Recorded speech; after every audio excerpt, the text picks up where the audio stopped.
Welcome. Greetings. Good day to all. Thanks for joining us for our podcast, 50 to 70 Meaningful Conversations Between Men. I'm here joined by my co-host, Darius. Peter, it's good to be here with you again. Good to see you as well. And I'm delighted that we have this opportunity to talk about the topic of this episode.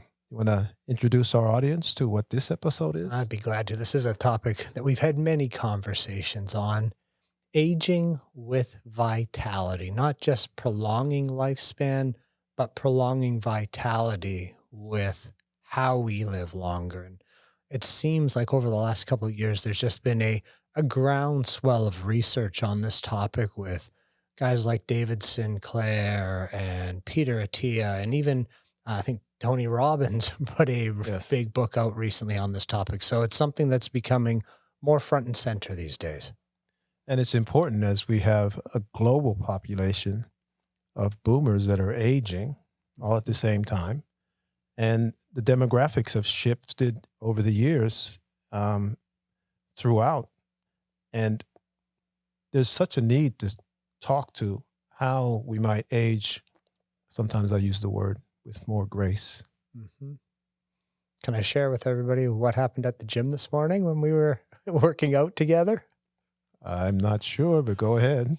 So, as many of you know, I got to know Peter at a mindfulness class, and part of mindfulness is mindful movement and stretching, and Peter's a yoga teacher.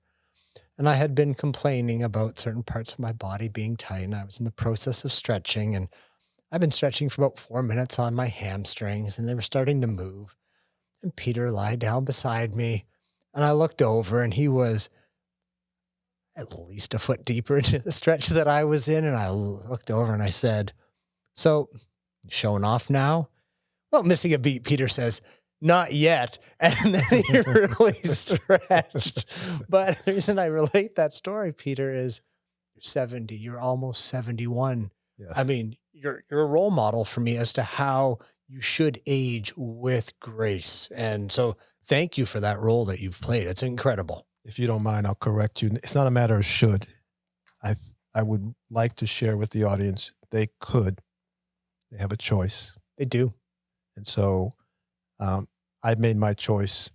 I continue to make the choice with a certain attention and awareness that there is a choice. It's a choice, and we'll talk about this a bit today, in how and what you eat, Mm-hmm. exercise, which you just referred to, Mm-hmm. getting appropriate amount of sleep. Mm-hmm. And the one that's often kind of overlooked is your mindset. Mm-hmm. Agreed. So we're going to talk about those. This episode is so long, we're going to break it into 2 parts for everybody. And today we're going to go through movement, nutrition, and supplementation. Next week, we're going to go through micro stressors, so healthy micro stressors, relationships, meaning, purpose, mindset, Mm-hmm. sleep, as well as a preventative approach. Yes. So I got to ask the question. You're 71.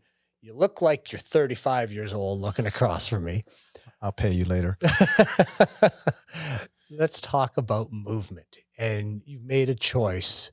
What does that entail for you at 70? How is that different than you at 50? I will confess that at 70, there are more limits. Mm-hmm. The body is naturally in its progression of degeneration. And it's something to be really paying attention to. Because at 70, what happens, I've discovered recently, is you come to the cliff and you go over it.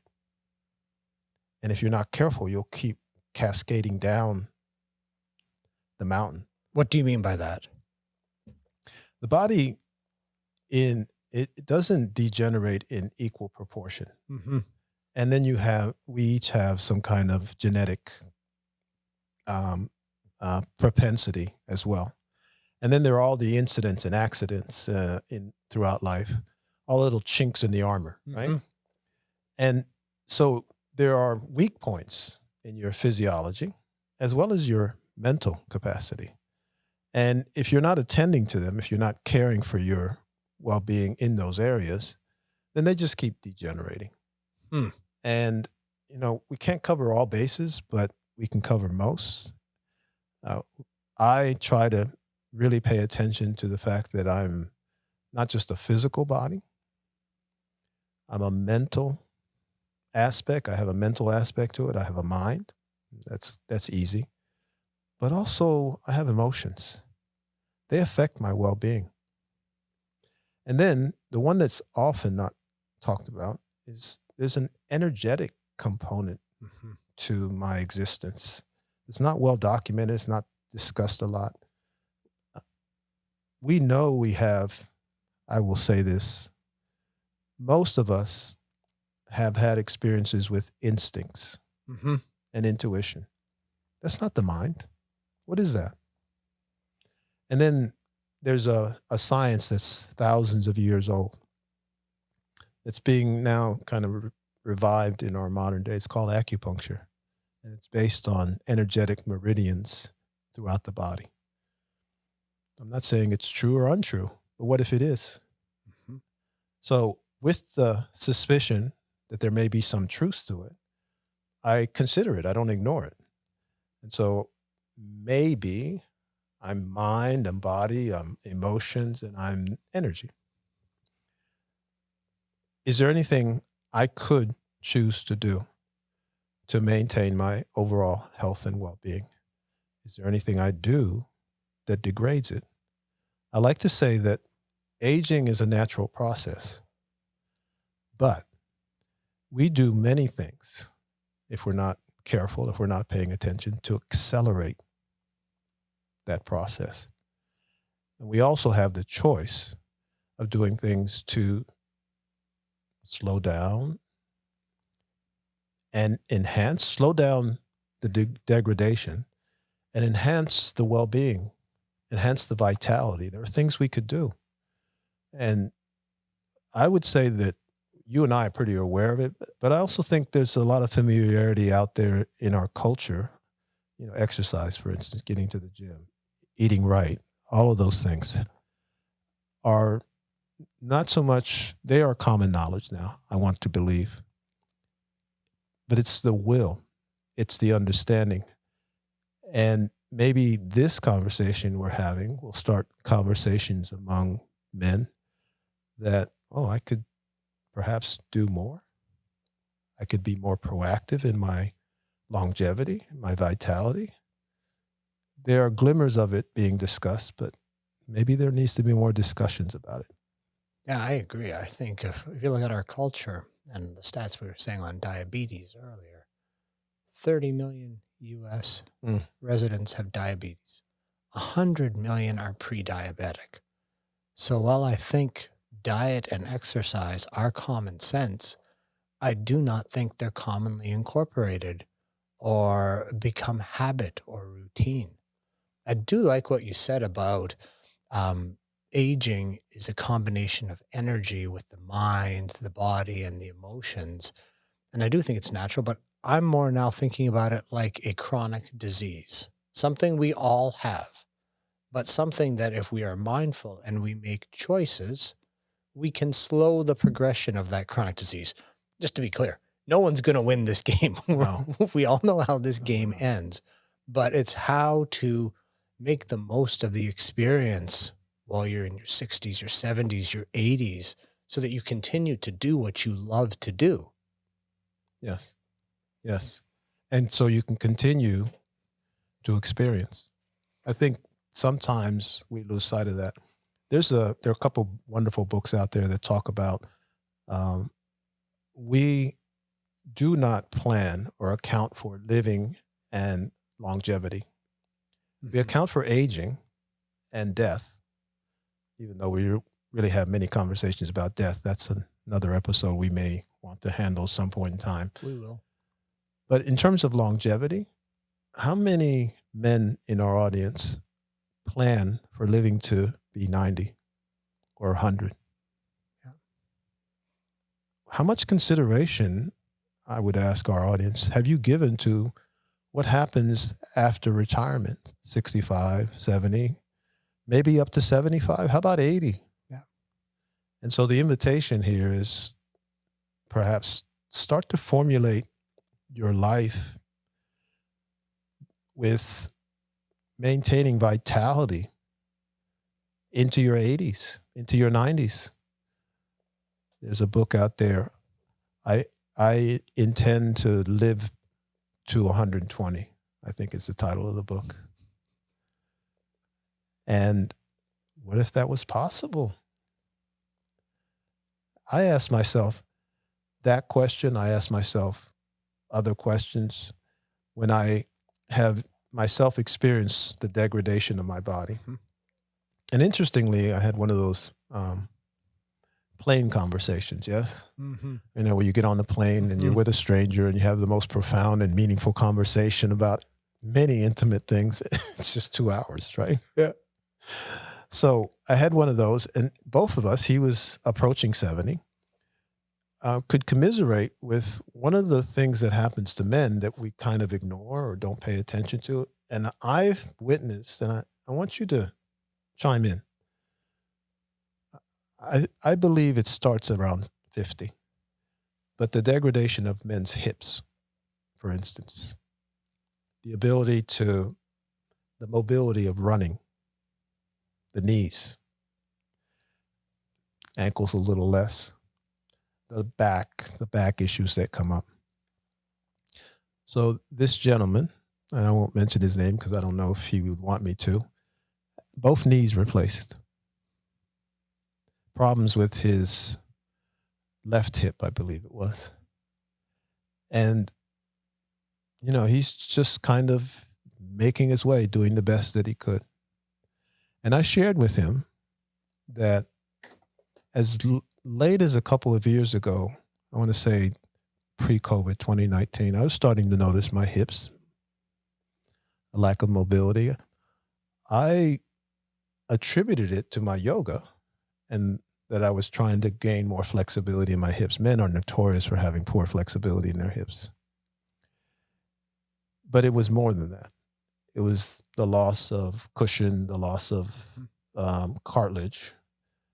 And I recognized, well, what could I do about this? And so I went to nutrition. I continued my yoga. I researched and explored, is there an energetic component to this? And I'm happy to say now, I'm not back to running triathlons yet. Notice I said yet. But I'm back to running.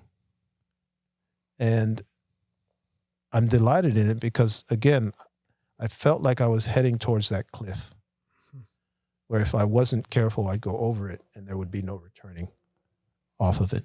I don't think it starts at 50. I think it starts at 40. Mm. The reason I say that is I had a friend a year or two older than me, and he said, "You're 40 now, the warranty falls off." Like, what do you mean the warranty falls off? The warranty falls off the body at 40.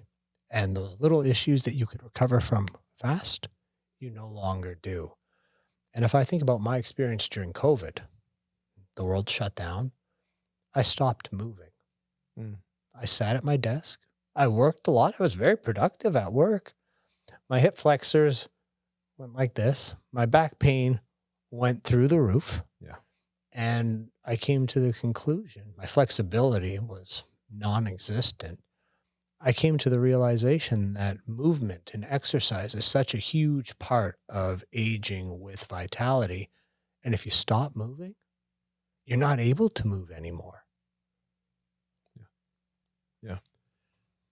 That reminds me to share with our audience just a critically important aspect to this concept of aging. We tend to treat our body in disparate parts. Mm-hmm. Even when it comes to tending to the health of our physiology, when we go and seek counsel from the medical profession, it's in components and parts of our body. And one of the things that has not failed to impress me, and that I'm learning better to share and to be much more aware of myself. I'm neither just a heart nor just biceps and triceps. I'm not just lungs. I'm not just legs or neck. And I'm not just my mind. There's an entirety of your being that exists at the same time. Mind, body, and when I say body, all of your physiology, emotions are part of that as well, and energy. We talked about this earlier. And so when you're tending to these things, when you're talking about aging with vitality, I hope I can impress on our audience, don't ignore any of it. Start paying attention to it. Now, if you can't pay attention to all of it at the same time, at least be conscious of that is the entirety of your being. Tensegrity is the principle. Say that again? Tensegrity. My Explain. acupuncture guy, Mm-hmm. I believe in acupuncture. If I have a problem in one part of my body, he will work on another part of the body and say it's manifesting in your elbow, but the actual problem is here. Yeah. So Yeah. before we move off exercise, I got to ask you a question, which is, what is your exercise regimen? What do you do on a day in and week out basis to maintain your vitality? One of the things that aligns to this philosophy of the tensegrity that you just mentioned, I call it the holistic understanding. When I say holistic, I mean whole of your body. One of the practices that I picked up young at 15 with the intention of just being a better athlete. And now, by the way, professional athletes hire trainers who are proficient in yoga to train them. Mm-hmm. And I picked up a yoga book.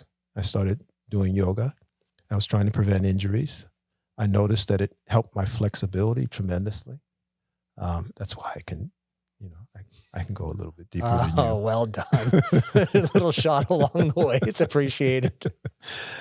But I also got into the philosophy, and the study of yoga, and it's so profound in the knowledge it imparts about the mind, and that fascinated me, and that's been a study of mine, and it's helped me tremendously in terms of mindfulness and meditation and MBSR.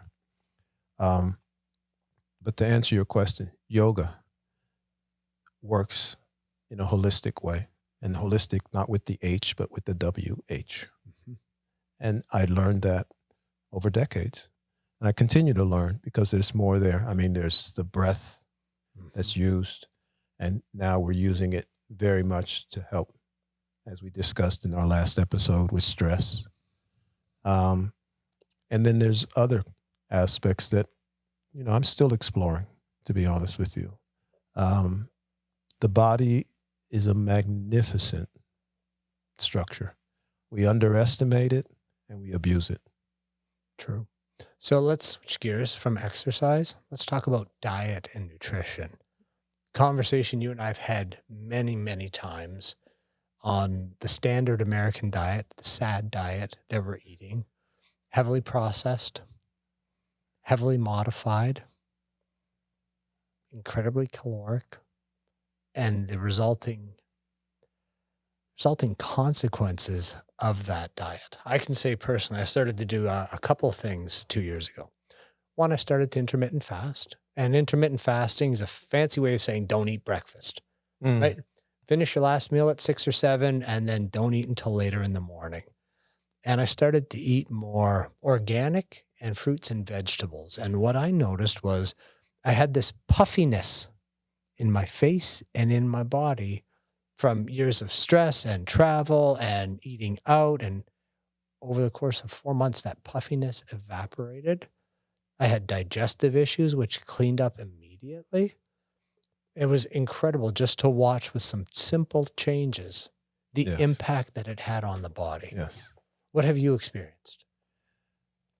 Just years of exploring, using my body as a lab to test and paying attention to it. And reading and studying years ago, challenges. And again, I don't want our audience, I would prefer our audience not to feel judged. Mm-hmm. You and I made decisions based on what we thought was in the best interest of our health and well-being. And so we're not judging anybody. I'm not judging anybody out there in the audience, but giving up meat decades ago Mhm. made a difference, in particular right away with the digestive system. And, now the evidence goes back and forth over the need for the protein and the overall contribution it makes to health and well-being. But my choice was to leave the red meat. And over time, over the decades, any other kind of meat, for some of it more ethical and Mhm. morality reasons than just physiological benefits. Um, and so I gravitated towards a diet that was easier on the digestive system and still nutritious, vegetarian, vegan. I've been both at times. And for this physiology, Mhm. for my body, with observing my body's reaction to it, I have found it quite beneficial. Part of the reason I suspect that I don't age as quick is because the body is not as toxic with accumulated foods that it can't process. There's evidence that meat remains in the digestive system decades after it's been consumed. And so let's say that's true. I don't choose to do that to me. And I think that's been my philosophy. And I would invite anyone in the audience who cares to kind of just maybe try that mindset for a little bit and see what's the difference. How do you feel? Do you feel healthier? Do you feel less lethargic? Do you feel more energetic? What else? What are the other changes that you're noticing? Yeah, a couple of things pop to mind. One is the mindset that you have on experimentation, which I think is really important to try things, to see what's working and to see what's not working.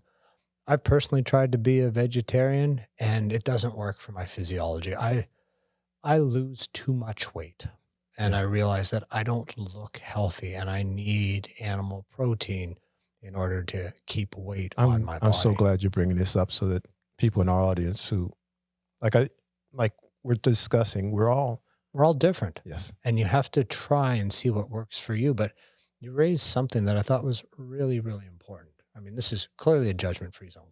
We don't care. This is our learnings. You take from our learnings what makes sense and what resonates with you and incorporate it. What Yeah. the rest of us doesn't make any sense, well, then just ignore what we're saying. But what I've learned and what I've seen with you, there's no silver bullet when it comes to aging with vitality. There's not one thing that we can say, you go to bed at 9 o'clock every night and you sleep till 6 o'clock, you're going to be fine. No.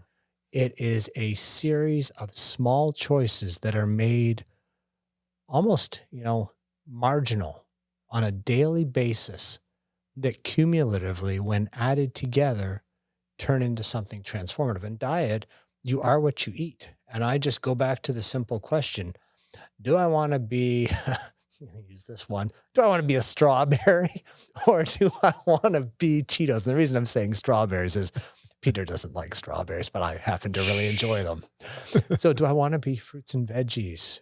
Do I want to be organic meat or do I want to be a Dorito or no offense to McDonald's? Do I want to be a Big Mac and whatever goes in those fries? And I don't, for my body, that just doesn't work anymore. Yes. Yeah.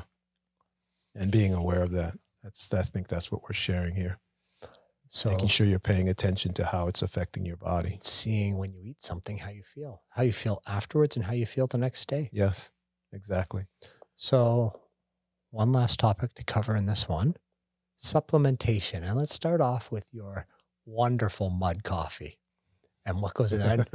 I love the components that are in there. You know, I've incorporated that into my daily regimen. Yeah, I'm not sure how much of the audience is ready for this, but let's go ahead and talk about it. It's just, I mean, Peter, so when I started working with Peter, I was struck by what he's doing. And I had to ask him what he was doing from a supplement perspective. And Peter makes this wonderful coffee. I don't like coffee, so I've turned it into a smoothie. that has a number of different mushrooms and then herbs that are designed to improve vitality, cardiovascular function, anti inflammatory. But I think as the body gets older, the reason I bring this up, in my experience, and I'm already starting to see it, we need additional supplementation to account for gaps that are in the diet. And I don't know if it's because we've depleted our reserves that we have in. I don't know if the body's not absorbing it as well as it used to. But the conclusion I'm reaching is I need more supplementation to help the body continue to run as smooth as it is. And maybe that's enough. That's all you need. The why, or the understanding of what's depleted and why it's been depleted, may not be as important as Yeah. supplementation is needed. And that's how I have chosen um, to give my body nutrition. I do not understand why it feels, again, it doesn't necessarily, in terms of the lab work that I have done annually when I go for my physical, it doesn't show any depleted minerals or any depletion, but I feel like Mhm. I'm not at my optimum. And then there's research out there that I think it's like some 70, yeah, I think it's in the 70% of the population in the United States is deficient in magnesium. Mhm. Why is that? And then each of us has different deficiencies. Another one that's come up recently, it's trending quite a bit, is vitamin D, right? Absolutely. I live in Florida. Why would people in Florida be deficient in vitamin D? They should be able to get plenty of sun. So I'm not understanding this. I don't understand the science. So maybe the best I can do is understand my science, Yep. how I'm feeling, pay attention to it. What's different when I take vitamin D? What's different when I take high doses of vitamin C? Um, what's different when I take my favorite antiviral, garlic? Um, how does it work for me? Mhm. And maybe it works as well for others.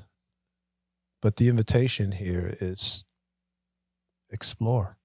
What kind of supplementation um, keeps your vitality, resists disease, um, resists, let's say, higher gradations of like the flu or the cold, and pay attention. What have you done that's different and that has enabled you to be healthier and has enabled you to maintain relative health even with the barrage of COVID? Yeah, so I can say one of the things that I experimented with, I was vitamin D deficient. The range is between 30 and 100, and I was coming in at 26, 27. I was also getting a lot of colds. And so about 3 years ago, I started taking vitamin D supplementation. My levels are now in the middle. And I started taking a cold shower every morning. So I'll have my hot shower and then 7 minutes in the cold. I don't get sick anymore. Everyone around me will come down with a cold or a flu. And the only sign that I get is that I've been exposed is that my nose will run for a day and I'll look around who close to me is ill, and then it's gone the next day. Yeah. And it's that experimentation. It's that, huh, I have now increased vitamin D levels. My levels are now normal. I've added the cold shower because for my physiology, it fires up the body first thing in the morning. Mm-hmm. And my immune system has been reset. But that experimentation, that checking, that challenging, that testing, Figuring it out for yourself. yeah, because I love the medical profession. The medical profession has saved my life multiple times. Yeah. The only person who lives inside my body is me. I'd like to say often to anybody who will listen, there's no greater authority on your body than you. Somebody who spends 10, 15 minutes with you, I don't want to deprecate the medical profession, but they don't have a chance to get to know you. They don't. They don't see all those micro choices that are being made. Yes. So who does? That would be you. Yeah. So we're coming up on time. Once again, 30 minutes goes by like 3. And so what do you think of a potential call to action for this? Should we have people ask them to cut out processed food, start a supplement? What would be a good call to action based on what we've been talking about for the last 30 minutes?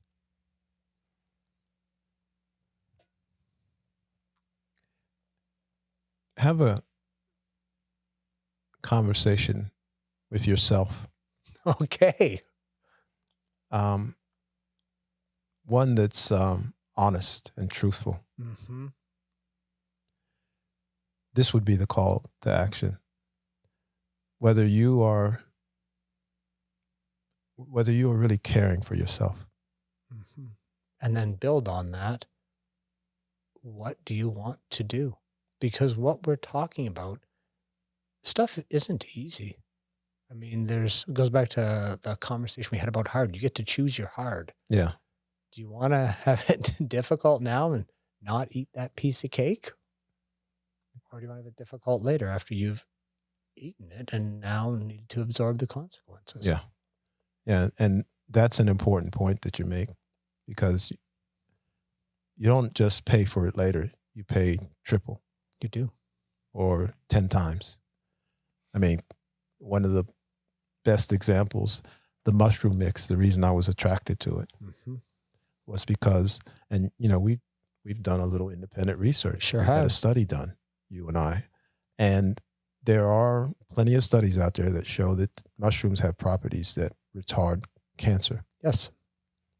And so that's one of the biggest ailments in our modern civilization. Why not give it a shot and see if it could make a difference? Spend the money now and maybe avoid having to spend money on cancer treatments down the road. Absolutely. If we don't know, why not see? And so again, we're talking about a mindset that we'd like to share with our audience that just looks at aging and vitality and wellness and well-being as something you and I have responsibility. Yeah. So I think with that, normally we close with a poem. Today, we're going to close with a quote from Ray Kroc. Ray Kroc is the founder of McDonald's. And I actually had this quote over my desk when I was going to business school. And it's simple. Success is 1% inspiration, 99% perspiration.